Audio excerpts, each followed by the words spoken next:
Vocês estão de sacanagem! Vocês não correm! Vocês estão fazendo o que aí como diretor? Seus Serruela! Seus orelhudo! Vocês vão perder o campeonato pro Palmeiras! Burro! Burro! Burro! Burro! O troglodita mal sabe defender e ainda tomou o amarelo! Me desculpe, eu tô alterado! Isso não é admissível! Não posso eu, sentado com a bunda nesta cadeira aqui! O estoicismo está na moda, as pessoas gostam de se passar pelo Thomas Shelby, sendo frias e calculistas, misteriosas. Mas frequentemente esses indivíduos só fazem isso para impressionar os outros e não para realmente se tornarem pessoas melhores. O que importa são as aparências, eu não falo isso pensando em uma questão estética, e sim no aspecto comportamental. Existem essas pessoas transformando as suas vidas em um grande teatro para exalar aura. E ao mesmo tempo também estão presentes nos meios sociais, principalmente no meio da comunicação, aqueles seres que gostam de elevar o drama para outro patamar, tendo atitudes escandalosas, exageradas. Os torcedores de futebol estão presentes nesse contexto. Muitas vezes eles extravasam dessa maneira por puro amor a um clube, em outras oportunidades não. Porém, algo que se mantém independentemente da situação são os efeitos nocivos que esse hábito traz. Frustração, raiva, impotência, só coisa boa. E nesse vídeo eu vou te mostrar uma nova forma de vivenciar esse mundo, bem mais saudável. Salários milionários, carros, mulheres, fama. Os jogadores possuem uma vida desejável à maior parte da população. Adquirindo esse status de atleta, você tem um acesso infinito a prazeres momentâneos, que podem comprometer a carreira de qualquer jogador. O Neymar tá aí como exemplo. Mesmo assim, sempre pinta aquela velha história de que os jogadores sentem a derrota e a frustração dos torcedores. Sendo que no dia seguinte ao domingo de jogo, um brasileiro médio precisa acordar 6 horas da manhã e ficar praticamente o dia todo fora de casa e longe da família. Enquanto o jogador, dependendo do horário de treino, acorda um pouco mais tarde, tem uma alimentação extremamente balanceada e de tarde já está em sua mansão, saindo do CT com o seu carrinho esportivo. A régua é desigual, esse discurso de igualdade não cola. O amor pela agremiação frequentemente não é o mesmo, são raros os casos em que um jogador ama de verdade uma equipe. Já o torcedor chora, quebra TVs, faz um alvoroço nas redes sociais discutindo se o Palmeiras tem mundial ou não. Por isso não faz sentido se estressar por algo que é naturalmente moldado pela exclusão,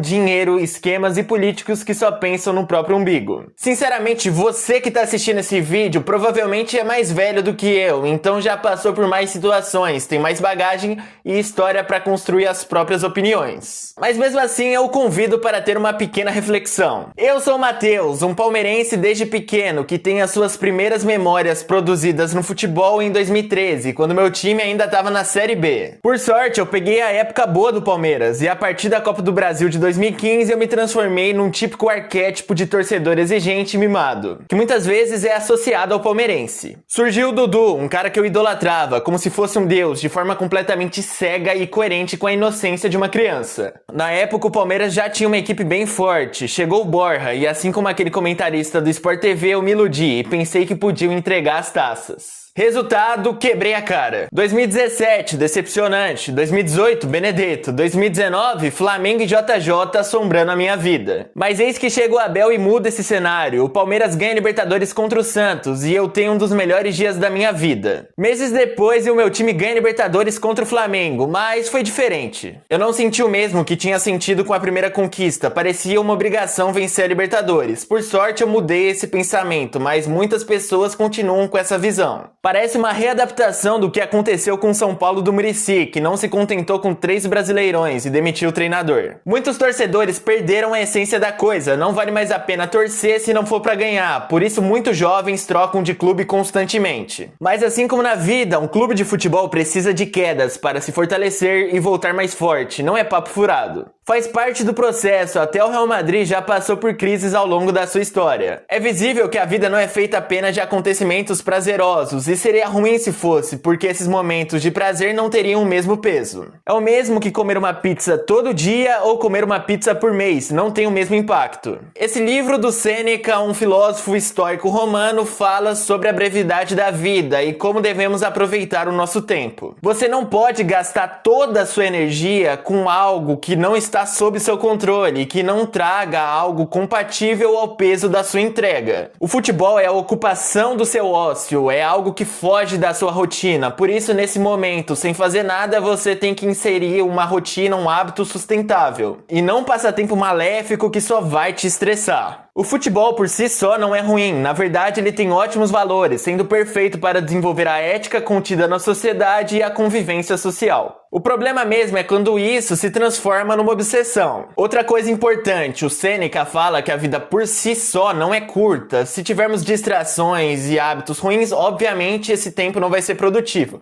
Mas se a gente concentrar os nossos esforços na coisa certa, a gente tem tempo suficiente. No futebol não é diferente, o jogo é cíclico, aqui no Brasil principalmente. Uma hora um clube tá lá no topo e outra ele tá lá embaixo. Mas a gente sempre quer que ele esteja brigando por títulos e não nos contentamos com um mero paulista. Mas sinto lhe informar, ganhar um paulista já é mais do que suficiente. Atingir o topo da hierarquia já é um grande motivo de comemoração. É claro, eu não posso ser hipócrita, 10 paulistas não valem uma Libertadores, mas temos que nos contentar com o que temos à disposição. Temos que ser realistas e comemorar uma conquista, por menor que ela seja, é a melhor forma de aproveitamento da nossa jornada como torcedor de futebol. Nós não temos controle sobre o que acontece no jogo diretamente, não somos atores principais, não está sob o nosso controle o resultado da partida. Então é pouco inteligente ter uma vida movida e moldada por algo que você tem pouca influência. Outro livro, provavelmente o mais famoso do estoicismo, é o Meditações do Marco Aurélio, que foi um imperador romano. Na verdade, esse livro é um diário que claramente não foi feito para vir a público, mas de qualquer forma ele traz ótimos ensinamentos. Eu acho que a principal lição dessa obra é não se ater às possibilidades que a sua posição social oferece.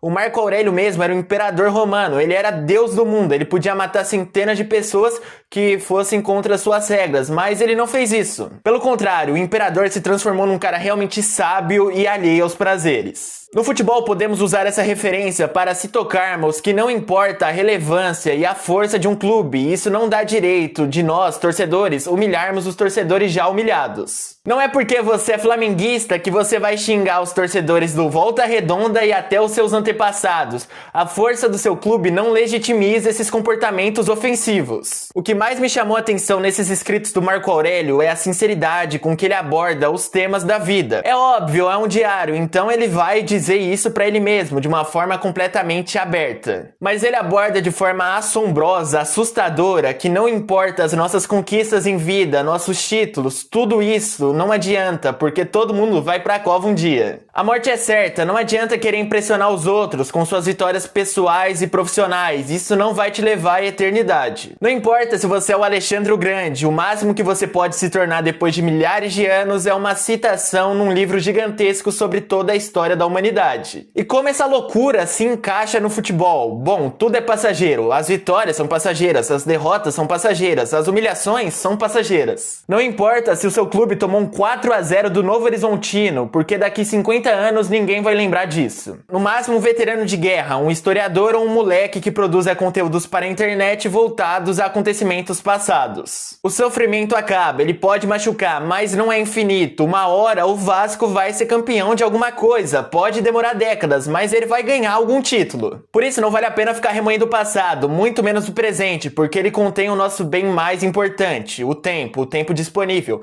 que não deve ser perdido com futilidades e frustrações passageiras. É óbvio que eu não sou um filósofo, não sou um professor nem nada, sou apenas um adolescente gravando um vídeo no seu quarto e falando sobre duas coisas que gosto, o futebol e a filosofia. Você pode ou não concordar com os meus apontamentos, até porque quem sou eu na fila do pão? Se até o Platão foi contrariado pelo Aristóteles, se até o Heráclito foi contrariado pelo Parmênides, por que eu não poderia? Gostou do conteúdo? Então deixa o like no vídeo para ver mais vídeos nesse canal, talvez não nesse estilo tão diferente, mas com certeza algumas histórias intrigantes e curiosas do futebol vão ter por aqui. Também siga o Historiador da Bola nessas redes sociais. E no mais é isso, então tchau e até logo!